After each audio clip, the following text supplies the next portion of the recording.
Well, hello there, it's Cassie. Welcome back to my YouTube channel. Today I have card number 19 in our Encouraging Cards series, and if you haven't seen the others, I encourage you to head back to my channel and check those out. I'm going to be using a new-to-me stamp set by Hello Bluebird called Fall Friends with the matching dies.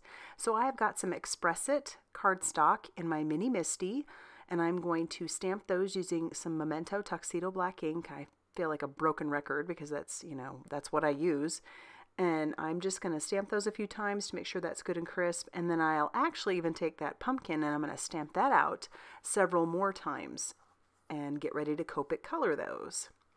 So I've got my Copics up on the screen for you the best that I can. One of the nice things about sketch markers is that you can kind of put the cap up and I don't have to type it on the screen for you so you can see exactly what color it is I'm using. But I also have several chow markers, so that makes it a little bit more difficult. And I'm just going to color this fox. I'm using that hex chart. I've talked about that before. That's by Sandy Allnock. I just like the hex chart so much because it gets me to look at my colors a little bit differently. I might typically stay within the YGs, but by looking at my hex chart, I went ahead and grabbed that G29, which is what I typically would not grab. So I'm going to also color her little skirt as a jean skirt. It's fall, so I don't know, it just makes me feel like warm sweaters, jean skirts, and I don't know, just all those fun fall colors. And then I'll color her little cheeks, R11, and then I'll go on to coloring those pumpkins. And this is another color combination that I wouldn't have typically chosen, except by looking at that hex chart, I get a better idea of different colors. So I'm grabbing the YR14 along with the YR27. And you'd think that maybe those would be, but they look very similar if you're just looking at your caps. But there is a bit of a difference, clearly. So then I'll just shade those out and then go back over it one more time with the dark just to add a little bit of depth to the bottom of those. And then I'll color the stems really quickly. And when I'm done coloring all the stems, I will use the dies that I bought. And I don't typically like to buy, well, I like to buy them, but I don't get the dies usually for all the different sets that are out there. But one of the things that's nice about Hello Bluebird is that their dies are very affordable, very affordable. So I didn't mind buying the die along with the stamp set. Their stamp sets are, they range in price and they are very competitive, but it's those dies that make these even more appealing, other than those super cute images. I plan to use this Hello Bluebird Fall Friends set many more times. It has a lot of cute little images in it. I just couldn't resist that fox for this card.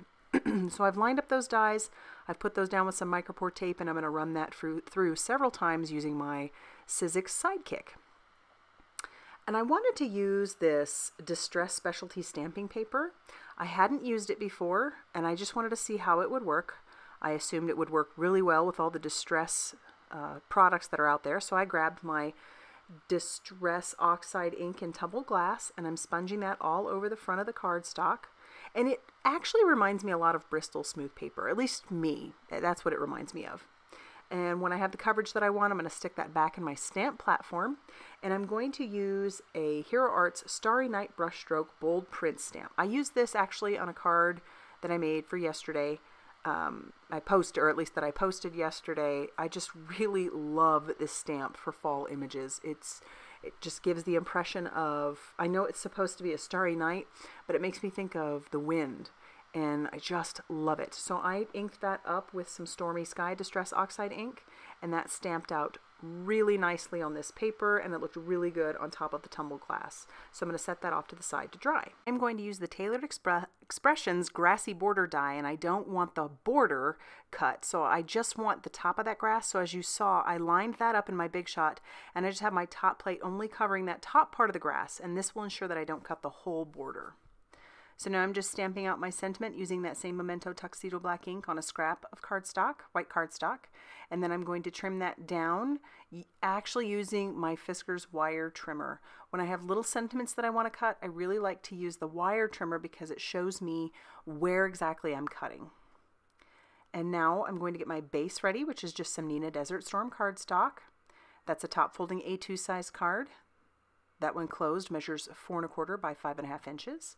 and I'm going to line up my grass onto my white panel or my windy background. And I will press that down and then trim off the excess with my scissors. And when that's all ready to go, I will use that same Tombow adhesive and I will tack that down to my card base. And now I'm ready to start assembling the rest of the card. So I'm going to trim that sentiment down, just giving it a little bit of a slope. I'm going to use the same adhesive, tack that down, and then I will flip that over and trim that off. And I even use my glassy mat to try and get things lined up, but I'll tell you what, I don't know what my problem is. I still can't seem to get things straight. This is where the T-ruler would come in very handy. For the rest of my elements, I am going to adhere these back pumpkins just using some tacky glue. Not a lot. I'm being not that generous with it because I don't want it to warp the paper. And then I'm going to use foam tape for everything else. I want my little fox to be popped up like she's more in the front. And then I also want those pumpkins that I'm going to put at the bottom to be popped up as well, like those are in the front. So I'll peel off all that backing paper and then I will tack her down. And then I'm going to start tacking those other pumpkins down. It's a little bit more visually appealing.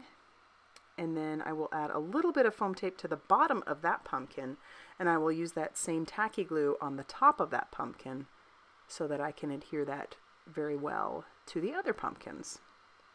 When I'm done with that, that will finish off this card. So if you liked this card, hit the like button and go ahead and subscribe so you don't miss anything. And as always, I do appreciate you stopping by.